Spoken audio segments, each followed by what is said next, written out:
Imposto de renda em depósitos bancários de origem não comprovada. Vou responder algumas dúvidas sobre esse assunto que eu recebi em vídeo que eu gravei anteriormente e vou dar 3 dicas para você evitar esse problema aí na sua empresa. Vem comigo nesse vídeo.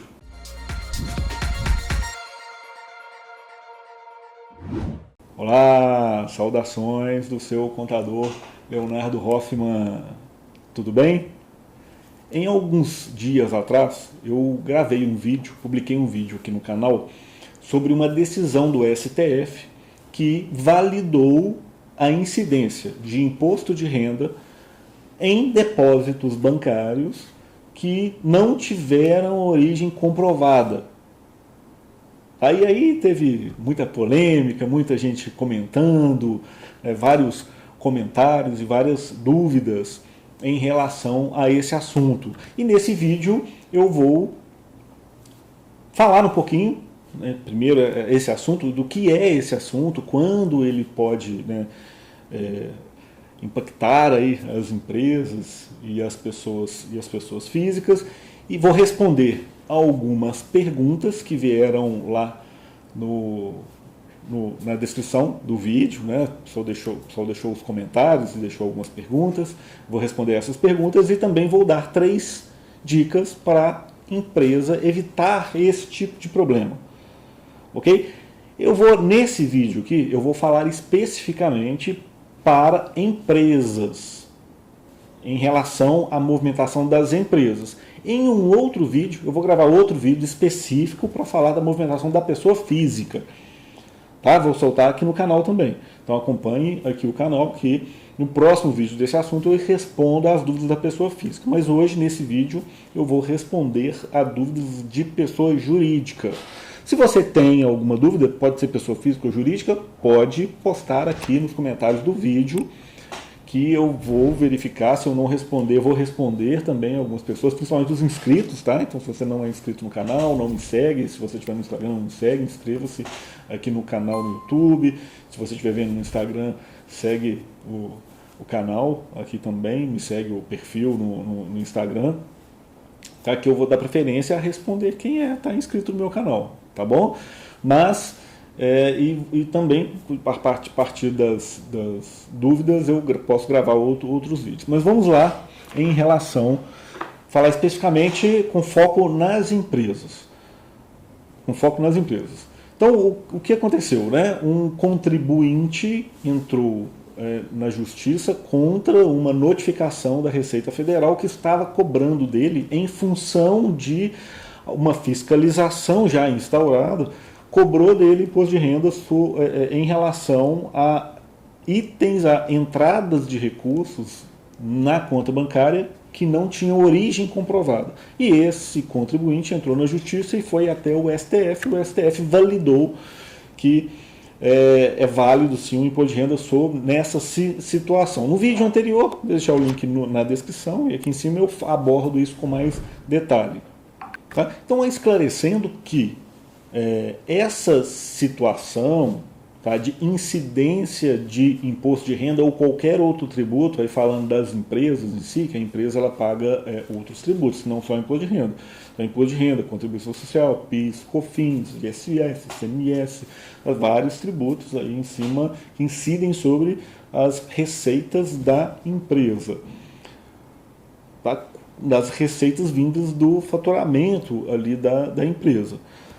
Quando que a empresa vai ser fiscalizada em relação pela Receita Federal, ou pela Prefeitura, ou pelo Estado? Quando esses órgãos, por algum motivo, identificar alguma inconsistência nas suas declarações acessórias, que são as informações enviadas para o governo, alguma inconsistência em relação aos tributos pagos, em função do cruzamento de dados entre os órgãos e as informações que estes órgãos têm em relação ao contribuinte. Tá? Hoje, as transações são eletrônicas, as declarações acessórias são eletrônicas, existe uma contabilidade digital também que pode ser entregue, ECD, entregue de forma eletrônica.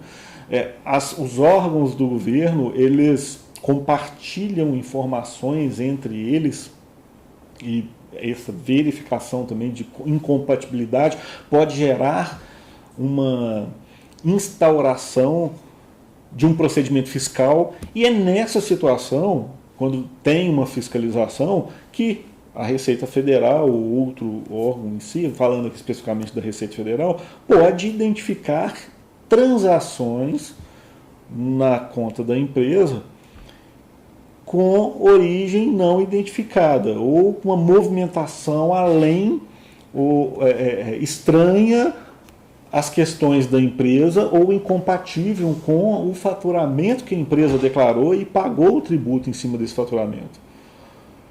Tá? Então é nesse momento que, fazendo a fiscalização, ela vai identificar, se não a origem não tiver comprovada, ela vai multar e recolher e pedir que a empresa recolha, né, fazer uma multa, uma notificação. Isso vale para qualquer um dos órgãos. A prefeitura pode fazer uma notificação em relação ao ISS, o Estado pode fazer uma notificação, pode instaurar ali um procedimento e multar a empresa para recolher o ICMS, e a Receita Federal em relação à empresa, o imposto de renda, contribuição social, PIS, COFINS, se a empresa for do Simples Nacional, o valor referente ali aos impostos do Simples, tá? Não só o imposto de renda.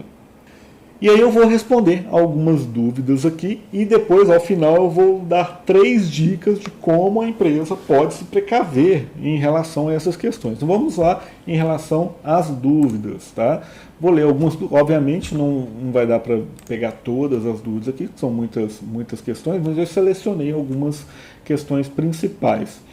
O Ivan coloca aqui, ó, sugere algo para a empresa Simples Nacional entregar alguma declaração. Então vamos lá. As empresas do Simples Nacional, tá, elas vão emitir a nota fiscal de serviço, se for serviço, emitir a nota fiscal de produto, se for uma nota fiscal de produto, tá, e com base no seu faturamento, ela tem que fazer o recolhimento do tributo com base ali no Simples Nacional. Fazendo isso corretamente e fazendo a declaração todo mês, tem que fazer uma declaração da apuração. Fazendo essa declaração todo mês, esse grosso do faturamento já está recolhido. Tá? Então, entregar alguma declaração é entregar as declarações normais que ela tem que entregar, que é a declaração mensal, tem uma declaração de faturamento mensal, tem a declaração anual também, né? E aí a própria contabilidade da empresa que eu vou falar ao final, tá? Então não tem muito que sugerir entregar a declaração, é entregar a declaração declarar o faturamento legítimo com base nas notas fiscais emitidas, tá? Eu vou falar isso aqui ao final do vídeo. Foco Estudo perguntou o seguinte: sim, mas qual o mínimo específico de depósito para declarar? O José de Oliveira coloca: qual valor entra na mira da fiscalização, ou será qualquer valor? Não sei se eles perguntaram em relação à pessoa física, eu vou responder nesse vídeo como pessoa jurídica, depois em outro vídeo eu falo da pessoa física. Tá? Então, a questão é o seguinte, tá? Em relação à empresa. Tá? Em relação à empresa, imagina o seguinte, não é questão de valor, né? Uma empresa em si, ela está operando mensalmente, emite as notas fiscais. Se o valor das notas fiscais ali que foram emitidas não estiverem compatíveis com a declaração, está dando um cruzamento errado de dados. Se a empresa está tendo movimentação na conta bancária em função de faturamentos, por exemplo, e não está emitindo nota fiscal, não está levando a tributação, ou leva a tributação e não emite nota, a prefeitura pode dar cruzamento ou omissão de emissão de documento fiscal, pode dar multa. Ou se não está emitindo nota e não está levando faturamento e está sonegando, onde que a sua contabilidade vai registrar? Vai registrar essas informações? Tá? Então a questão é a seguinte: os bancos hoje, eles enviam para o governo uma declaração que chama E-financeira, que tem a movimentação bancária, não tem o detalhamento de transações em si, mas tem ali dados de movimentação, dados de saldos, por exemplo. Né? Isso pode gerar alguma coisa de incompatibilidade. Outra coisa é que, no passado, existia um limite de valor, que existiam informações de valores acima de 10 mil, informações valores acima de de 100 mil reais, mas 100 mil reais era considerado transação suspeita, e transação suspeita, e deveria ser, e os bancos informam para o COAF, por exemplo, né, que hoje nem é COAF mais, que era uma transação suspeita. Hoje não tem esse limite de valor. Transações incompatíveis com a movimentação financeira da empresa, que são informadas. Então, o banco vai avaliar qual é a transação normal da empresa, e entendendo que é incompatível, ele pode estar fazendo essa comunicação. A questão é a seguinte: não é por conta de movimentação de valores pequenos ali transacionado da conta da empresa que vai despertar isso. Se a empresa, por algum motivo, ela for fiscalizada, tá, independente da questão, e for identificada essas transações que não estiverem corretamente levadas à tributação ou não identificadas na contabilidade da empresa, ela pode acabar sendo notificada por recolher os tributos em cima daquela movimentação que não tiver origem comprovada. Tá? Então a questão é muito mais da atuação correta e do registro contábil correto dessa movimentação, do que a gente ficar discutindo o valor, limite de valor especificamente. Não tem um limite, entende? Não tem um limite. Obviamente, quanto maior for essa transação efetiva, vai despertar mais a atenção e pode chegar a ser enviado para o governo como uma transação suspeita. Tá? Mas não é questão de valor. E eu vou aqui ao final dar dicas aqui para minimizar esse tipo de esse impacto.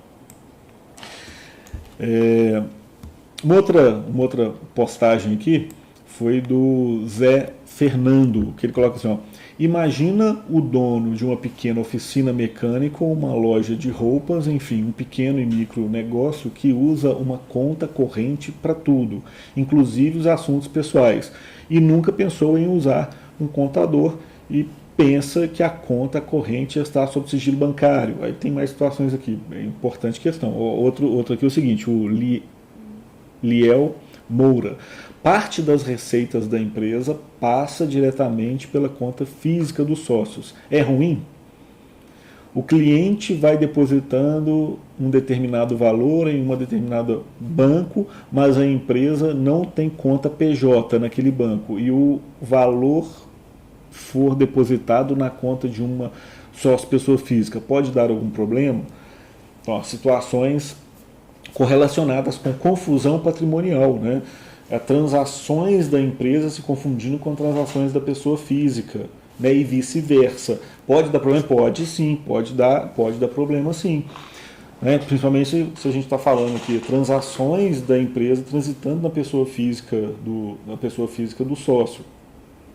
Muitos MEI acabam trabalhando dessa forma. Não dá para comprovar se está dentro do limite e a empresa é MEI.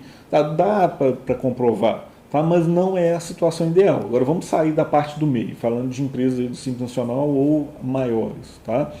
Que tem essas transações. Isso é uma confusão patrimonial.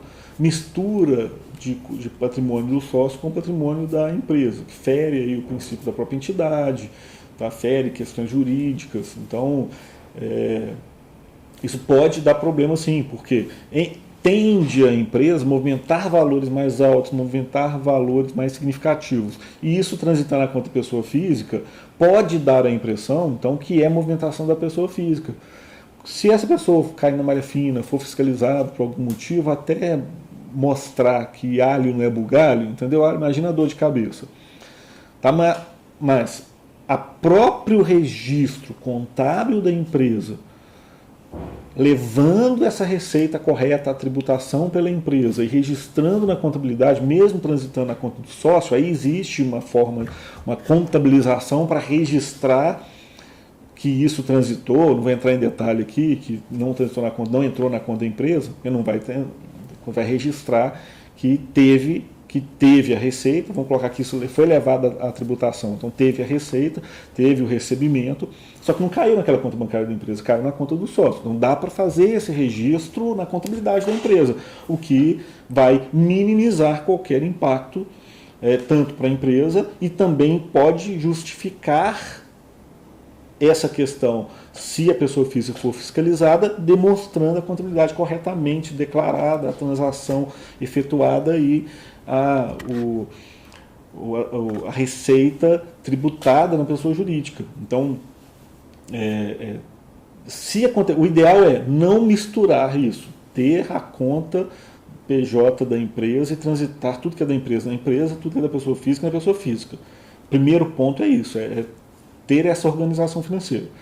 A segunda questão é, se aconteceu, se misturou, ter a contabilidade registrando isso corretamente, né? Reconhecendo esse evento contábil, tá bom? Que isso sim pode ser utilizado, além da própria documentação suporte da empresa, pode ser utilizado aí como prova em uma possível fiscalização.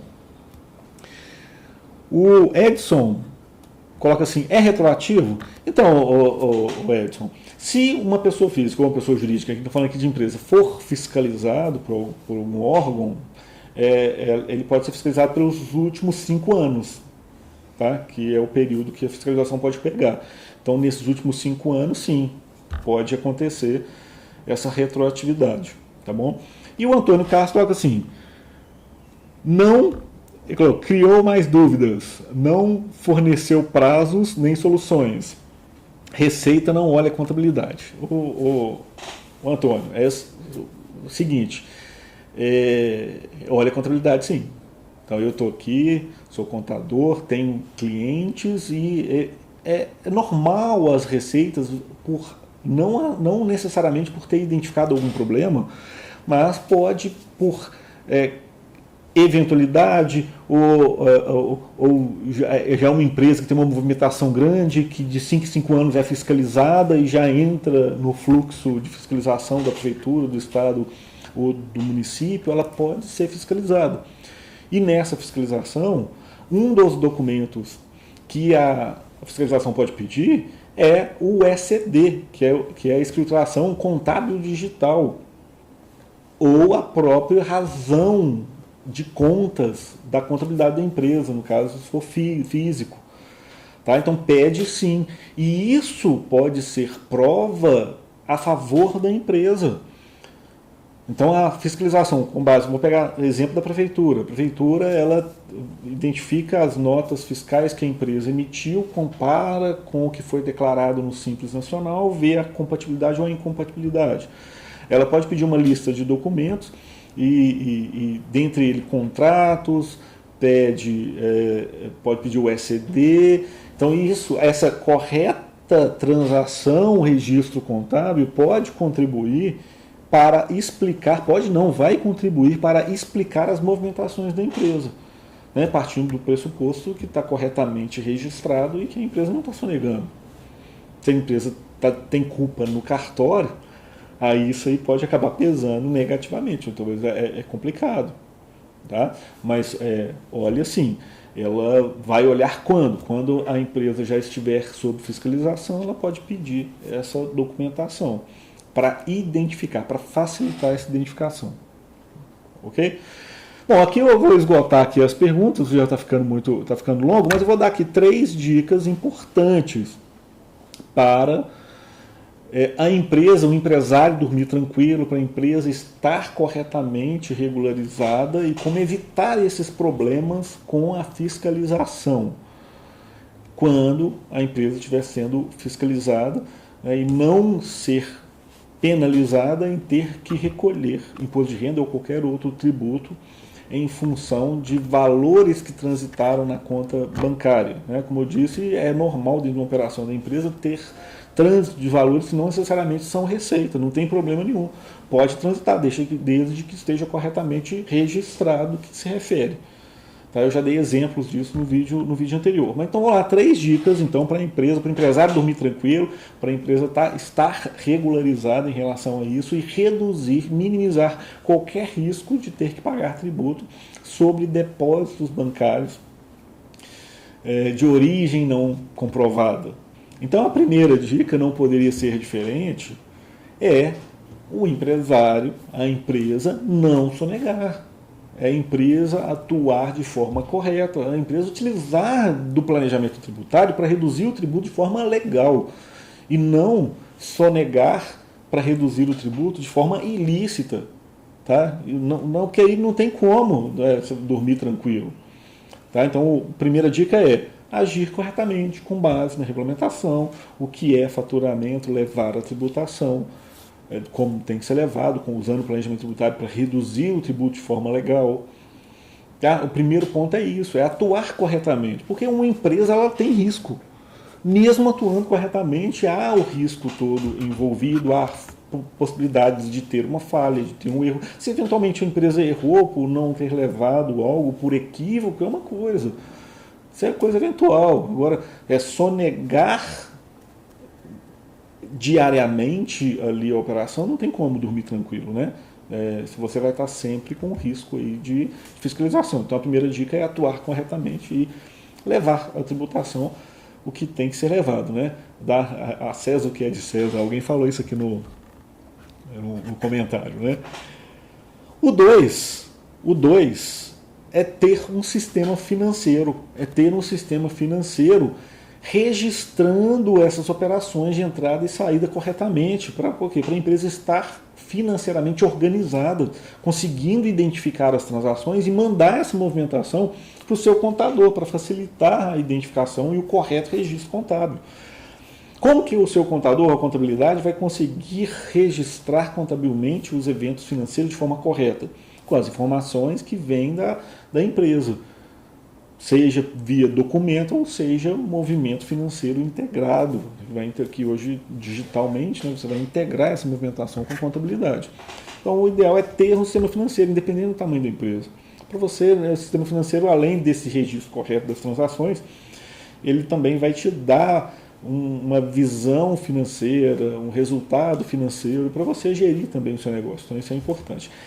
Terceiro é que a empresa ela tenha uma contabilidade, contrate um contador, tenha uma empresa de contabilidade que faça os registros contábeis, não faça só o fiscal, só a emissão de guia, tá? Que esteja contratado para fazer a contabilidade regular da empresa, registrando contabilmente todos os eventos, não só os financeiros, mas os eventos econômicos também. Tá? Por quê?